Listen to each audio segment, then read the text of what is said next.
जैसा कि हम आप लोग को बतलाए हुए थे कि पर डे दो दो वीडियो डाला जाएगा, तो आज से हमने सोचा चूंकि एग्जाम नज़दीक है क्यों ना दो सब्जेक्ट को एक साथ लेकर के चले। तो हम फिजिक्स का वीडियो तो डाल चुके हैं पहला वीडियो। आज का जो चैप्टर हम लोग होगा, आज जो हम लोग पढ़ेंगे वो बायोलॉजी में आगे पढ़ेंगे और चैप्टर का नाम होगा सेल। सुनना है, काफी इंटरेस्टिंग चैप्टर है। कुछ ऐसे फैक्ट है जिसका बार बार आपके एग्जामिनेशन में पुनरावृत्ति किया जाता है। इसी मद्देनजर को देखते हुए हम लोग सीधा अपने बिंदु पर आते हैं और सेल चैप्टर से स्टार्ट करते हैं। आप लोग को आज ऐसा लग रहा होगा कि क्या बात है सर, प्रत्येक दिन तो बोर्ड पे पहले से बहुत सारा डाटा उनके बोर्ड पे होता है, आज बहुत कम डाटा है। तो आज कम डाटा या ज्यादा डाटा नहीं, आज समझाने का बहुत सारा मुद्दा है जिसको एक कॉन्सेप्ट के माध्यम से ही क्लियर किया जा सकता है। साथ में एक आप लोगों से रिक्वेस्ट है कि एक कलम और कॉपी लेकर के अपने पास बैठे, क्योंकि जब भी हम आप मतलब पढ़ाने के दरमियान कुछ ऐसे फैक्ट बोलेंगे जो फैक्ट आपके एग्जाम को लेकर के काफी इंपॉर्टेंस रखता है। चलिए इन्हीं सब बातों को देखते हुए हम जो अपना टॉपिक है, चैप्टर है, उस चैप्टर को स्टार्ट करते हैं सेल। चलिए सुनते हैं कि कोशिका आखिर होता क्या है, सेल आखिर होता क्या है। कोशिका सेल जीवन की सूक्ष्मतम एवं भौतिक एवं क्रियात्मक इकाई है, या यूं कहा जाए जो मानव जीवन का प्रारंभ होता है। अगर हम मानव जीवन के प्रारंभ को एक सिंगल बिंदु से ह्यूमन लाइफ को प्रारंभ मानते हैं, तो वो जो सिंगल या जो सबसे छोटा बिंदु है मानव जीवन के प्रारंभ का जो सबसे प्रारंभिक बिंदु है, वही बिंदु होता है कोशिका। सुनना है, सेल मतलब हम अपने भाषा में हम आपको समझाने की कोशिश करते हैं, हमारे आपके दुनिया में आने की जो पहली क्रिया पूर्ण होती है माता के गर्भ में, वही जो सिंगल चीज है वो क्या है, कोशिका है। या इसको ही कहे कि जो मानव का या जंतु जगत के जीवन का जहां से प्रारंभ माना जाता है, मानव या जंतु जगत के जीवन का जो सबसे सूक्ष्मतम इकाई है, स्मॉलेस्ट यूनिट है, वही स्मॉलेस्ट यूनिट क्या होता है, सेल होता है। या ऐसे भी इसको बोल सकते हैं, माता के ओवा और पिता के स्पर्म के मिलने से जो प्रथम जायगोट का निर्माण होता है, वही क्या है, एक सूक्ष्मतम सेल है। यहां से निष्कर्ष यह निकला कि मानव के जीवन का जो प्रारंभ हुआ एक बिंदु से, और वही बिंदु क्या कहलाया, एक सेल। आगे चल के क्या होता है कि यही एक कोशिका जो होगा आपस में विभक्त कर करके दो कोशिका का निर्माण हो जाएगा। फिर आगे चल के क्या होगा, ये अलग अलग विभक्त होगा और ये अलग अलग, मतलब इससे फिर दो कोशिका का निर्माण होगा विभक्त होके, इससे फिर दो कोशिका का निर्माण होगा, फिर इससे दो कोशिका का निर्माण होगा, फिर इससे दो कोशिका, फिर इससे दो कोशिका, फिर इससे दो कोशिका। इसी तरह से हमारे संपूर्ण शरीर का निर्माण हो जाता है। तो यहां से निष्कर्ष निकला कि मानव के जीवन का जो सबसे सूक्ष्मतम इकाई है, जो सबसे छोटी क्रियात्मक इकाई है, वही आपको सेल या कोशिका होती है। चलिए इसके बारे में हम आपको बताने की कुछ कोशिश कर रहे हैं। कुछ फैक्ट है जिस फैक्ट को आप अपने कॉपी में लिखते चलिएगा। एक ईस्वी आया 1665 ईस्वी, एक ईस्वी आया 1665 ईस्वी, और इसी 1665 ईस्वी की जो बात करते हैं, सबसे पहले व्यक्ति हुए, उस व्यक्ति का नाम था रॉबर्ट हुक। रॉबर्ट हुक नामक व्यक्ति ने ही 1665 के आसपास में सबसे पहले कोशिका को खोजने का कार्य किया, या यूं कहिए कि सेल का जो नाम दिया, कोशिका का नाम दिया, उस व्यक्ति का नाम था रॉबर्ट हुक। इस पॉइंट को लिख लेना है। हमने बताया सबसे पहले कोशिका को जो खोजने का कार्य किया, उस व्यक्ति का नाम था रॉबर्ट हुक। लेकिन रॉबर्ट हुक ने जो जिस कोशिका का खोजा था, जिस कोशिका को ढूंढ निकाला, वो जो कोशिका था एक प्रकार का डेड सेल था। मतलब सबसे पहले कोशिका को खोजा रॉबर्ट हुक, लेकिन वो कैसा कोशिका था, डेड सेल था। अब एग्जामिनर कभी कभी क्या करता है कि आपसे ऐसे पूछता है कि सबसे पहले जीवित कोशिका को कौन खोजा, लाइव सेल को कौन खोजा। देखिए होता क्या है कि विद्यार्थी सबसे पहले देख लिए कि कोशिका को खोजा, चलो भाई रॉबर्ट हुक का आंसर मारे, आगे निकल गए। लेकिन ऐसा नहीं है। अगर साधारणता आपसे पूछता है कि कोशिका को कौन खोजा, तो आंसर होगा रॉबर्ट हुक। लेकिन अगर आपसे यह पूछता है कि सबसे पहले जीवित कोशिका को खोजने का कार्य कौन किया, लाइव सेल को खोजने का कार्य कार्य कौन किया? तो जो जीवित कोशिका को खोजने का कार्य किया उस व्यक्ति का नाम था ल्यूवेनहॉक। हमने यहाँ पर दो बातें बताई। एक बात हमने आपको बताया कि सबसे पहले कोशिका को जो खोजा उस व्यक्ति का नाम था रॉबर्ट हुक। दूसरी बात हम यह आपको बताए कि लेकिन रॉबर्ट हुक ने कैसा सेल खोजा था? तो मृत कोशिका खोजा था। लेकिन जीवित कोशिका जो खोजने की बात आती है तो जो जीवित कोशिका को खोजने का कार्य किया था उस व्यक्ति का नाम था, आपको क्या नाम था? ल्यूवेनहॉक। यह बात नोट कर लेना है। कोशिका खोजा रॉबर्ट हुक, लेकिन जीवित कोशिका कौन खोजा? तो ल्यूवेनहॉक। आगे बढ़ते हैं। जैसा कि हमको सबको पता है कि आगे चल के साइंस डेवलप करता गया, विज्ञान डेवलप करता गया, तो एक व्यक्ति ने बताया, एक व्यक्ति था जिनका नाम था स्लाइडेन। उन्होंने बताया कि हुक महोदय, आपने जो थ्योरी दिया है कि सजीव जगत का जो भी चीज है वह कोशिका से मिलकर बना हुआ है, यह बिल्कुल सही है। और एक बात यह भी जान लीजिए कि हमारे सजीव जगत का जो भी चीज होगा बायोलॉजिकल भाषा में वो कोशिकाओं का समूह होगा, या यूं कहिए कि उसके शरीर का जो निर्माण होगा वो कोशिका से ही होगा। या इस प्रकार इसको परिभाषित कर सकते हैं, जो सजीव चीज होता है उसकी जिंदगी का जो ओरिजिन होता है वो एक सिंगल सेल से ही ओरिजिन होता है। चलिए, तो हमने अभी आपको बताया कि एक व्यक्ति थे जिनका नाम था स्लाइडेन। स्लाइडेन ने बताया कि हुक महोदय, आपका बात बिल्कुल सही है कि जो सजीव जगत या जो भी जगत है, जो भी सजीव चीज है वह एक प्रकार के कोशिकाओं से मिलकर बना हुआ है। लेकिन जो आपको पादप जगत है, प्लांट किंगडम है, वह अलग प्रकार के कोशिका से मिलकर बना हुआ है। मतलब स्लाइडेन ने भी यह स्वीकारा कि जो भी सजीव चीज है वह सेल से ही मिलकर बना हुआ है। लेकिन साइंस डेवलप हो गया, इन्होंने ज्यादा रिसर्च किया और यह थ्योरी दिया कि जो प्लांट किंगडम है ना वो अलग प्रकार के सेल से मिलकर बना हुआ है। गौर से सुनते चलिएगा।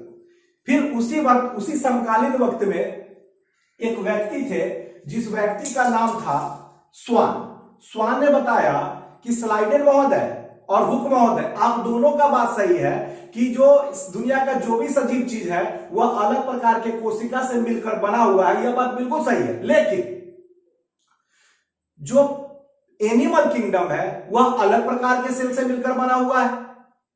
जो एनिमल किंगडम है वह अलग प्रकार के सेल से मिलकर बना हुआ है। मतलब स्लाइडेन ने यह बताया जो प्लांट किंगडम है, पादप जगत है, वह अलग प्रकार के कोशिका से मिलकर बना हुआ है। वह स्वान ने यह बताया कि जो भी हमारा क्या बोलते हैं प्लांट किंगडम है, जंतु जगत है, वह अलग प्रकार के सेल से मिलकर बना हुआ है। तो इस दोनों का जो सिद्धांत मिलकर के कहलाया वही सिद्धांत हुआ कोशिका का सिद्धांत। और आपसे यह भी पूछता है कि कोशिका का सिद्धांत किसने दिया? तो जिस व्यक्ति ने कोशिका का सिद्धांत दिया उस व्यक्ति का नाम था स्लाइडेन व स्वान। तो यहां से समझे ना कि जो भी व्यक्ति स्लाइडेन हो तो स्वान हो, तो स्लाइडेन ने क्या बताया कि जो भी पौधा है, जो भी प्लांट किंगडम है, अलग प्रकार के सेल से मिलकर बना हुआ है। और स्वान ने क्या बताया, जो भी एनिमल किंगडम है वह अलग प्रकार से सेल के मिलकर बना हुआ है। लेकिन दोनों ने क्या बताया कि सेल से ही मिलकर बना हुआ है कोई भी चीज। इसी कारण से यह कोशिका सिद्धांत कहलाता है। और जब भी आपसे कभी पूछे कोशिका सिद्धांत किसने दिया, तो जो व्यक्ति कोशिका सिद्धांत दिए उस व्यक्ति का नाम था स्लाइडेन व स्वान। अब चलिए आगे बढ़ते हैं। हमने आपको अभी बताया कि मानव सजीव जगत के जीवन का जो ओरिजिन होता है वो सिंगल सेल से ओरिजिन होता है। और वही सेल आपस में विभक्त होकर 1 से 2, 2 से 4, 4 से 8 और यही क्रम चलता रहता है, तो हमारे संपूर्ण शरीर का निर्माण होता है। लेकिन अब सुनिएगा, एनिमल किंगडम में बंदर भी आता है और एनिमल किंगडम में हाथी भी आता है। प्लांट किंगडम में, वनस्पति जगत में गुलाब का फूल भी आता है और बरगद का पेड़ भी आता है। लेकिन समान जगत में, समान किंगडम में होने के बावजूद भी दोनों के मोटाई, चौड़ाई, लंबाई वगैरह वगैरह में अंतर क्यों? पहली बात है।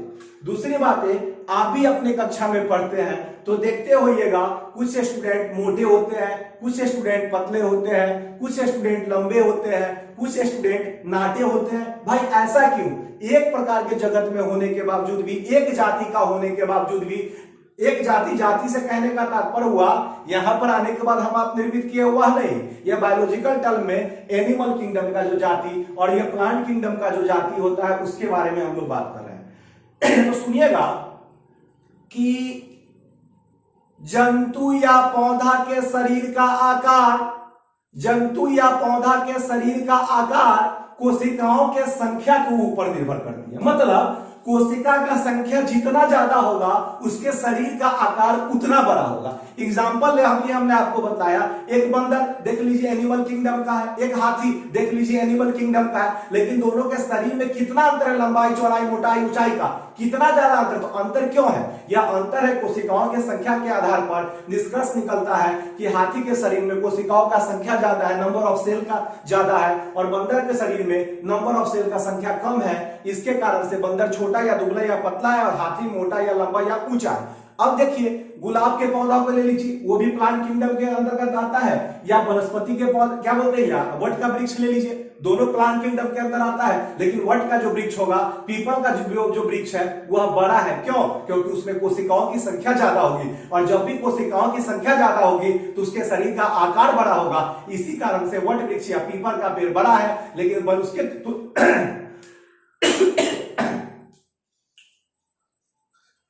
तुलनात्मक अध्ययन में क्या हुआ आपको कि क्या बात करते हैं हम, गुलाब का पौधा जो है वह छोटा है। तो यह आप समझे यहां पर कोशिकाओं की संख्या के बारे में कि अगर नंबर ऑफ सेल्स ज्यादा है मतलब उसका शरीर बड़ा होगा, नंबर ऑफ सेल्स कम है तो उसका शरीर छोटा होगा। यहां पर हमने 3-4 बात अभी तक सीखा, कुछ फैक्ट भी बताया आपको कि अगर सेल को खोजने की बात आती है, नामांकन करने की बात आती है तो रॉबर्ट हुक होता है, लेकिन वही कोशिका को अगर जीवित कोशिका पूछता है तो आंसर ल्यूवेनहॉक होता है। सेल थ्योरी के बारे में अगर पूछता है आपसे तो आंसर स्लाइडेन-स्वान होता है, और शरीर के रचना के आकार का बात करता है तो कोशिकाओं की संख्या के ऊपर बात करती है।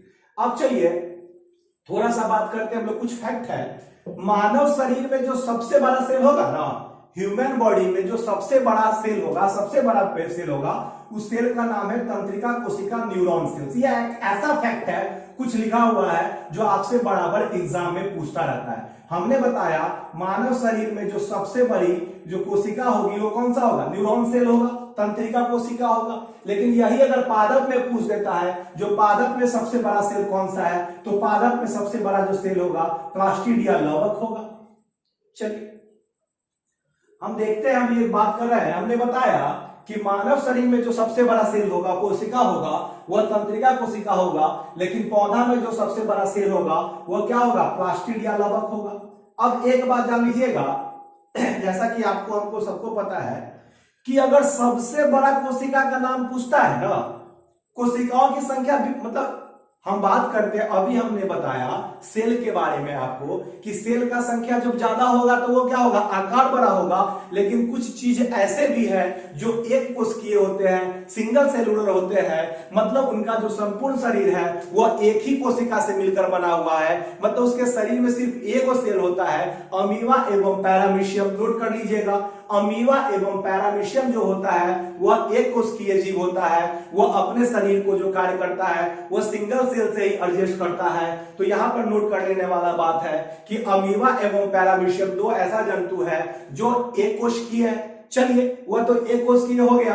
अब याद रखना है कि अगर सबसे बड़ा कोशिका पूछेगा किसका होता है तो यह आपको एकदम ध्यान होना चाहिए। उम्मीद करते हैं आप लोगों को पहले से पता होगा कि शुतुरमुर्ग का जो अंडा होता है उसका जो सेल होता है वह सबसे बड़ा होता है। अगर सबसे बड़ा सेल का बात कर पूछता है ओवरऑल तो क्या हो गया, शुतुरमुर्ग का अंडा। अब इधर देखिएगा तो सबसे बड़ा कोशिका तो आप लोग ओवरऑल जान गए कि शुतुरमुर्ग का अंडा होता है। आगे देखिएगा कि अगर आपसे सबसे छोटी कोशिका पूछता है तो एक जीवाणु है, माइकोप्लाज्मा गैलोसेप्टिकम, ये जीवाणु है, वो एक जीवाणु है। हमने भी जीवाणु के बारे में बताया, इसका नाम है माइकोप्लाज्मा गैलोसेप्टिकम। एक जीवाणु है, क्या नाम है जीवाणु का, माइकोप्लाज्मा गैलोसेप्टिकम। यही एक जीवाणु है जिसका जो सेल होता है वह सबसे छोटी होता है। आपको कभी कभी क्या करेगा, सिर्फ माइकोप्लाज्मा देख करके ही पूछ लिया जाता है। तो अगर सिर्फ माइकोप्लाज्मा देता है तो वो भी बेटर है कि अगर सबसे छोटा सेल किसका है तो माइकोप्लाज्मा का है। लेकिन कभी कभी क्या करता है कि आपको पूरा नाम देता है, तो जो सबसे छोटी कोशिका है वो किसका है, एक जीवाणु है, जिस जीवाणु का नाम क्या है, माइकोप्लाज्मा गैलोसेप्टिकम। लेकिन इस सेल का जो नाम है, उस सेल किस सेल का नाम है भाई, जीवाणु के सेल का नाम है। किस जीवाणु के सेल का नाम है, माइकोप्लाज्मा वाले जीवाणु के सेल का नाम है। इस सेल का जो नाम है प्लूरोन्यूमोनिया, जो जीवाणु का नाम है, सबसे छोटी कोशिका का जो नाम है प्लूरोन्यूमोनिया लाइक ऑर्गेनिज्म नामक एक जीवाणु है और इसी जीवाणु को भी हम पीपीएलओ के नाम से जानते हैं। मतलब सबसे छोटी कोशिका जो हुआ वह कौन हुआ? पीपीएलओ। यह किसका कोशिका है? जीवाणु का। किस कोशिका का? किस जीवाणु का? माइकोप्लाज्मा गैलोसेप्टिक्टम नामक जीवाणु का। चलिए, ये तो सबसे छोटी कोशिका के बारे में हो गया। अब देखिएगा, जब साथ में एक बात और याद रख लेना है कि कोशिका की जो आकृति की माप होती है, वो कोशिका को जो मापा जाता है वह माइक्रोन या माइक्रोमीटर में मापा जाता है। कोशिका को जो मापा जाता है वह हम लोग मापने का कार्य करते हैं माइक्रोन या माइक्रोमीटर में। अब देखिए, हमने ये तो कुछ फैक्ट था, जो फैक्ट अभी हमने आपको समझाने के दरमियान बताया। अभी हमने आपको बताया है कि जो सजीव जगत है उसके जीवन का जो प्रारंभ होता है, उसके जीवन का जो ओरिजिन होता है वह आपको होता है किसके माध्यम से? तो एक सिंगल सेल के माध्यम से। इसके जीवन का जो ओरिजिन होता है वो किसके माध्यम से होता है? एक सिंगल सेल के माध्यम से। अब एक बात बताइए, यह जो कोशिका है, हमने आपको भी बताया कि इस कोशिका, एक कोशिका आपस में विभक्त होकर के दो कोशिका बनता है और दो कोशिका आपस में विभक्त होकर के क्या होता है? 2 से 4, 4 से 8, 8 से 16, 16 से 32 और इसी तरह से उसका शरीर बढ़ता जाता है। अब सुनना है, कोशिका को एग्जैक्ट आकार नहीं बना रहे, बस वैसे ही बता रहे हैं। अध्ययन की दृष्टिकोण से 3 पार्ट में बांटते हैं। इस सेल को अध्ययन के दृष्टिकोण से 3 पार्ट में बांटते हैं। कोशिका झिल्ली कहिए, प्लाज्मा झिल्ली कहिए, प्लाज्मा झिल्ली कहिए या प्लाज्मा मेम्ब्रेन कहिए, या प्लाज्मा मेम्ब्रेन कहिए, प्लाज्मा मेम्ब्रेन कहिए, मेम्ब्रेन कहिए। दूसरा पार्ट जो होता है वह कोशिका द्रव्य होता है, कोशिका द्रव्य। अगर इसको इंग्लिश में बात करते हैं तो ये होता है साइटोप्लाज्म, प्लाज्म। तीसरा जो होता है वह केंद्रक होता है और इसको इंग्लिश में बात करें तो यह होता है न्यूक्लियस, न्यूक्लियस। अब देखिएगा, हमने बताया कि कोशिका को अध्ययन की दृष्टिकोण से, धीरे धीरे सेल चैप्टर में हम लोग आगे बढ़ेंगे, अभी बात कर रहे हैं। हमने बताया सेल को अध्ययन की दृष्टिकोण से कितने भाग में बांटते हैं? 3 भाग में। सबसे बाहर वाला भाग जो है यह कोशिका झिल्ली या प्लाज्मा झिल्ली या प्लाज्मा मेम्ब्रेन कहलाता है। सबसे बीच वाला भाग जो है यह कोशिका द्रव्य या साइटोप्लाज्म कहलाता है। उसके बाद वाला भाग, सबसे अंदर वाला भाग, यह केंद्रक या न्यूक्लियस कहलाता है। यह सेल का आपको भाग हो गया। अब सुनना है थोड़ा सा, यह जो कोशिका झिल्ली होती है या यूं कहिए कि प्लाज्मा झिल्ली, धीरे धीरे हम लोग सबके बारे में बात करते हुए पूरे अंडर में डेप्थ तक जाएंगे। हमने बताया सबसे बाहरी भाग जो होता है कोशिका झिल्ली या प्लाज्मा झिल्ली, यह क्या, या कोशिका झिल्ली या प्लाज्मा झिल्ली या प्लाज्मा मेम्ब्रेन, इसको हम लोग चयनात्मक झिल्ली के नाम से जानते हैं। चयनात्मक झिल्ली, चयनात्मक झिल्ली।